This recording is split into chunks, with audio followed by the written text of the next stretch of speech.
बहू, बहू, मम्मी जी, क्या हुआ? कुछ काम था? हाँ बहू, मैं ये कह रही थी इस टाइम ना दुकानों पर भीड़ नहीं होती।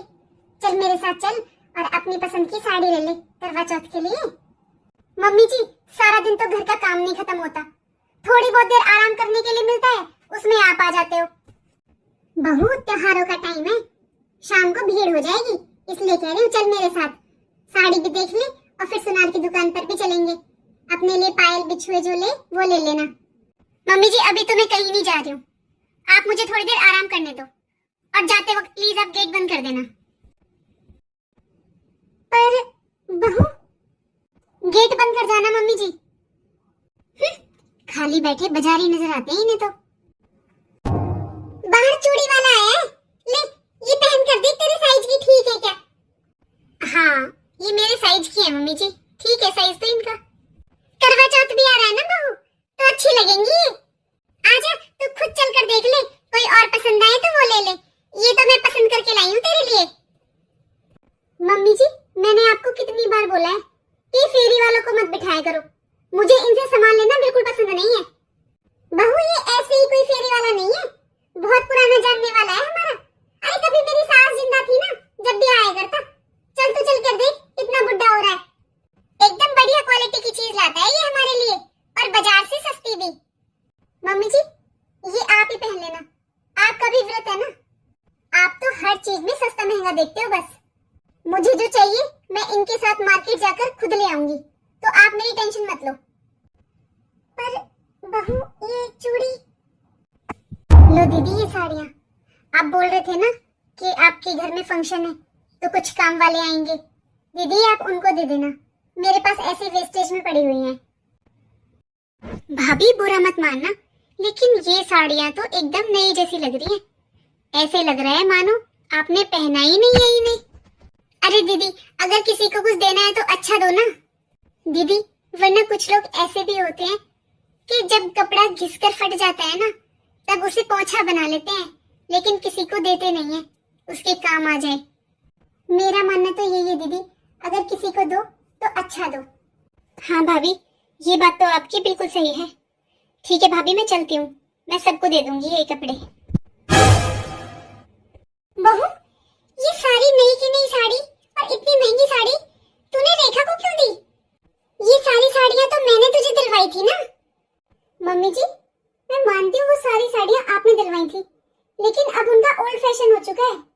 अरे कौन पहनता है ऐसी साड़ियाँ? रेखा दीदी के घर में कुछ काम वाले लगे हुए हैं, उनके घर में फंक्शन है ना, तो दीदी उनको दे देंगी। सही है ना मम्मी, कोई यूज करेगा। अरे बहू, अगर तुझे नहीं पहननी थी तो तुम मुझे दे देती। अरे मैं अपने हिसाब से किसी को दे देती। मम्मी जी, मैं आपकी तरफ फ्री नहीं रहती हूँ, मुझे बहुत काम होते हैं घर में। ये साड़ी लाई हूँ मैं तेरे लिए, करवा चौथ पर पहनना इसे। हाँ मम्मी जी, साड़ी तो बहुत सुंदर है। हाँ बहू, तुझे पता है मैंने उससे बोल दिया था कि जितनी भी तेरी दुकान में अच्छी साड़ियाँ हैं ना, वो निकाल दे। अरे मैंने कम से कम 1000 साड़ियाँ निकलवाई उसकी, तब पसंद कर लाई हूँ ये। हाँ मम्मी जी, मैं पहन लूंगी ये साड़ी, लेकिन किसी और त्योहार पर पहन लूंगी, क्योंकि करवा चौथ के लिए तो मैंने ड्रेस ले ली है। मैं ये वाला सूट पहनूंगी करवा चौथ वाले दिन। बहू, अरे त्योहार वाले दिन ऐसे रंग कौन पहनता है? तुझे अगर अपनी पसंद से कपड़े लेने थे तो तू ले लेती, लेकिन थोड़ा रंग तो देख लेती। अरे ऐसे रंग कौन पहनता है त्योहार पर? मम्मी जी, आपको पता है पूरी सोसाइटी की लेडीज आपका मजाक बनाती है, यही बोलती है आपके पीछे कि ना आप में बोलने का ढंग है ना पहनने का ढंग है। मैं नहीं चाहती मम्मी जी कि सब मेरा भी मजाक बनाए, और मैं आपसे कहना नहीं चाहती थी मम्मी जी, लेकिन जो आप ये साड़ी लाए हो ना 1000 साड़ियों में से छांट कर, ये एकदम ओल्ड फैशन की साड़ी है। अरे कौन पहनता है आजकल ऐसी साड़ियाँ? कोई काम वाली भी नहीं पहनती ऐसी साड़ियाँ। बहू, हाँ मम्मी जी बोलो, क्या हुआ? बहू, पूजा के यहाँ मेहंदी वाली आ रखी है, तू जल्दी जल्दी काम खत्म कर ले अपना। मैंने उसको बोल दिया है कि तेरे भी मेहंदी लगा देगी वो सुंदर सी। मम्मी जी, आप एक बार मुझसे पूछ तो लेते, मुझे नहीं लगवानी उससे मेहंदी। अरे बहू, बहुत सुंदर मेहंदी लगा रही है वो, मैं खुद देख कर आई हूँ। और तुझे पता है पैसे भी बिल्कुल सही सही ले रही है, बिल्कुल भी महंगी नहीं है। मम्मी, करवा चौथ का त्योहार पूरे साल में एक बार आता है, इस पर भी आपको सस्ता महंगा देखना है। अरे मैं एक बहू हूँ आपकी। मम्मी जी मुझे डिजाइनर मेहंदी लगवानी है, तो आप उससे मना कर देना, मुझे नहीं लगवानी उससे। अभी उसी का फोन था मम्मी जी, वो आ जाएगी थोड़ी देर में, आप थोड़ा किचन में देख लेना आज। अरे रसोई का काम तो मैं कर लूंगी, तू बस ऐसे ना हाथ भर भर के मेहंदी लगवाना। आजकल ऐसे लगवा लेते हैं ना, पतली पतली सी बेल, छोटी छोटी सी मेहंदी, वो मत लगवाना, भर भर के हाथ लगवाना, यहाँ तक लगवाना भर भर के हाथ। मुझे जैसा अच्छा लगेगा मम्मी जी मैं लगवा लूंगी, आप बस थोड़ा किचन में देख लेना। ठीक है बहू। मम्मी जी मम्मी जी आज कितनी याद आ रही है मुझे आपकी। मम्मी जी आप कितना ख्याल रखती थी मेरा, मेरी छोटी छोटी चीजों का ध्यान रखती थी, और मैंने कभी भी आपकी कदर नहीं की। आज कोई मुझे रोकने टोकने वाला नहीं है, मैं अपनी मर्जी की मालिक हूँ, लेकिन मुझे अच्छा नहीं लग रहा है, मुझे अच्छा नहीं लग रहा। दीदी चूड़ी ले लो, दीदी त्योहार आ गया, अब तो चूड़ियां ले लो। चूड़ियां? चूड़ियां तो लेनी है भैया, आप ना 2 मिनट यहाँ पर बैठो, मैं अपनी सहेली को बुला कर लाती हूँ, उसको भी लेनी है चूड़ियां। हाँ दीदी ठीक है, मैं यहाँ पर बैठा हूँ, आप बुला लाओ। काजल, काजल, काजल, अरे कहाँ ध्यान है तेरा? तेरा मेन गेट भी खुला पड़ा है और कब से आवाज लगा रही हूँ मैं तुझे। अरे कुछ नहीं अंजलि, क्या हुआ, कुछ काम था? मैं तो तुझे बुलाने आई हूँ, आजा बाहर, चूड़ी बेचने वाले भैया बैठे हुए हैं, बहुत बड़ा सा बैग लिया हुआ है भैया ने चूड़ियों का। अच्छा है, मार्केट जाने की जरूरत नहीं पड़ेगी, घर पर ही शॉपिंग हो जाएगी चूड़ियों की। चल आजा अब लेते हैं, तभी वो चले जाए भैया। अंजलि मेरा मन नहीं है, एक काम कर तू ही ले ले। मन नहीं है? अरे मन से क्या मतलब होता है? क्या हो गया है तुझे इस बार? तू हर बार तो इतनी खुशी खुशी से चूड़ियां खरीदती है, और सबसे अच्छी सबसे महंगी चूड़ियां तेरी होती है। कहीं तुझे ये तो नहीं लग रहा है कि इन भैया पर चूड़ियां अच्छी नहीं होंगी? चलकर देख तो लेते हैं एक बारी, अच्छी नहीं होंगी तो मना कर देंगे। अंजलि मैं सच कह रही हूँ यार, मेरा मन नहीं है, तू जाकर ले ले, मेरे पास बहुत सारी चूड़ियां रखी हुई हैं, मैं उन्हीं में से कोई पहन लूंगी। अरे ये कैसे बहकी बहकी बातें कर रही है तू? काजल तेरी शादी को बस 5 साल हुए हैं, अभी से बुढ़ापा छा गया तुझ पे तो। अरे अंजलि सच में बहुत सारी चूड़ियां रखी हुई है मेरे पास, मैं उन्हीं में से कोई पहन लूंगी, जा तू ले ले। वैसे भी हर साल मेरी सास ही मुझे चूड़ियां देती थी, लेकिन उन्हें तो तू पहनती ही नहीं थी। अरे जब तो तू बोलती थी कि आंटी जी ओल्ड फैशन की चीजें लाती हैं, उनकी साड़ी चूड़ी कपड़े, तुझे कुछ पसंद ही नहीं आता था, तो अपनी पसंद से तो लेती थी सब कुछ। लेकिन अब तो तेरी सास इस दुनिया में ही नहीं है, अरे तेरी तो मौज आ गई। सच में आंटी जी तो हर बात पर टोका टिप्पणी करती थी, अब तो तुझे कोई रोकने टोकने वाला नहीं है, अपनी पसंद का पहन, तुझे तो आजादी मिल गई। अंजलि मैंने तुझे बोला है ना कि मुझे चूड़ियां नहीं लेनी।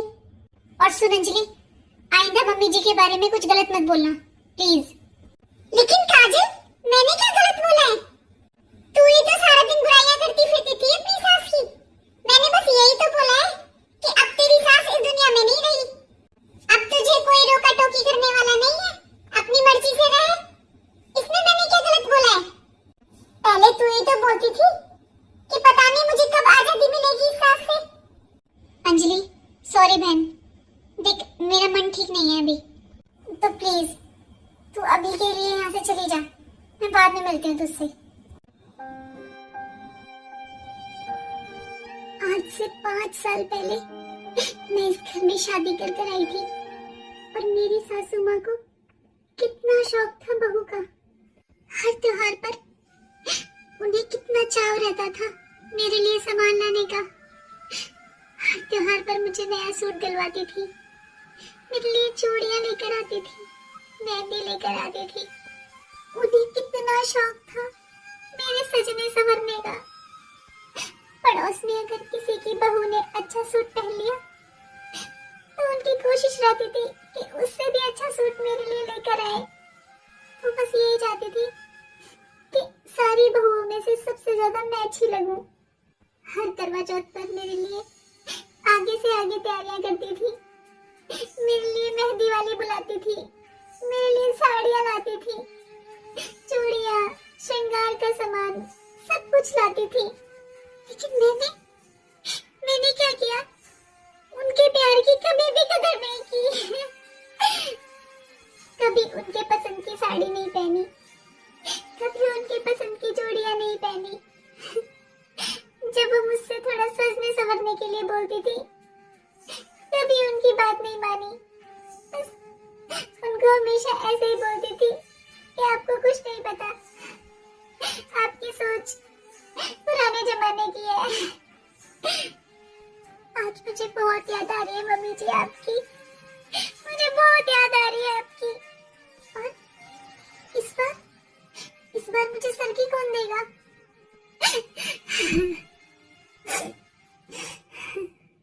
काजल, हाँ जी। अरे तुम्हें क्या हुआ काजल? कुछ नहीं। अच्छा, तो काजल आज मैंने ऑफिस से छुट्टी ली है, तुम रेडी हो जाओ जल्दी से। चलो मार्केट से तुम्हें जो लाना है ले आओ, फिर मुझे टाइम नहीं मिलेगा। जी वो मेरे पास सब कुछ है, मुझे कुछ नहीं लाना। अभी जब राखी पर मैं अपने घर गई थी तो वो कपड़े नहीं रखे हैं, मैंने पहने नहीं है, मैं वो पहन लूंगी। बाकी मेरे पास सब कुछ है, मुझे कुछ नहीं लाना, ना ही मुझे कहीं जाना है। क्या हुआ तुम्हें? तुम्हारी तबीयत तो ठीक है? अरे कैसी बातें कर रही हो तुम तो इतनी शॉपिंग करती हो करवा चौथ पर। काजल, कहीं तुम्हें माँ की याद तो नहीं आ रही है? अब कोई फायदा नहीं है उन्हें याद करके काजल, अब वो इस दुनिया में नहीं रही। काश तुमने उनके जीते जी कदर की होती काजल। मैं तुम्हें कितना समझाता था कि माँ तुम्हें बहुत प्यार करती है, तुम्हें बहुत पसंद करती है। अरे रोका टोकी भी इंसान उसी से करता है जिसे हम अपना समझते हैं, जिससे हम प्यार करते हैं। मैं चिंकी को ले आता हूँ स्कूल से, और तुम रेडी हो जाओ, मार्केट से तुम्हें कुछ लाना है तो ले आना। आज मैंने ऑफिस से छुट्टी ली है। अरे काजल, तूने कल चूड़ी वाले को तो मना कर दिया था चूड़ी लेने के लिए। तो सुन, आज शाम को ना मैंने अपने घर पे मेहंदी लगाने वाली बुलाई है, तो तू शाम को टाइम से आ जाना। अंजलि, मैं मेहंदी कैसे लगवा सकती हूँ? घर में इतने तो काम होते हैं। मैं शगन के नाम पर खुद ही लगा लूंगी थोड़ी मेहंदी। काजल, अरे यार ऐसे मत कर, तू तो हमेशा सबसे पहले और सबसे सुंदर मेहंदी लगवाती थी। पहले भी तो तेरे घर में काम ही होते थे, अब क्या हो गया काजल? अंजलि, पहले भी घर में काम होता था, लेकिन सासू माँ ने मुझे कभी पता ही नहीं चलने दिया। उन्हें बस इसी बात से खुशी मिलती थी कि मैं भर भर कर हाथ मेहंदी लगवा रही हूँ।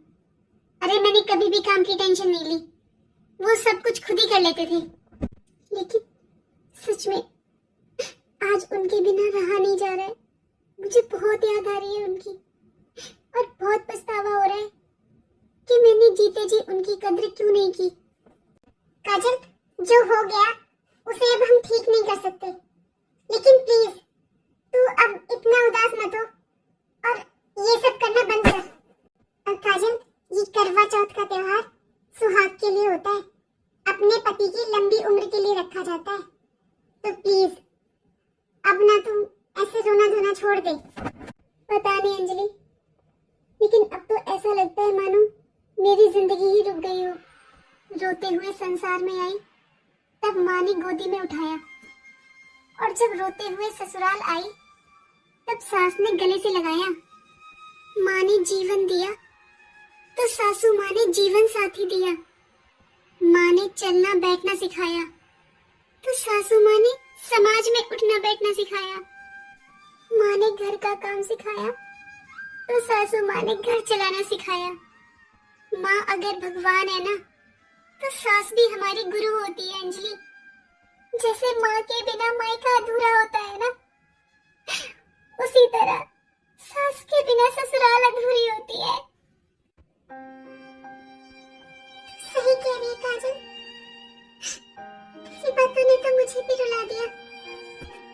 अंजलि, इस बार मुझे सरगी कौन देगा?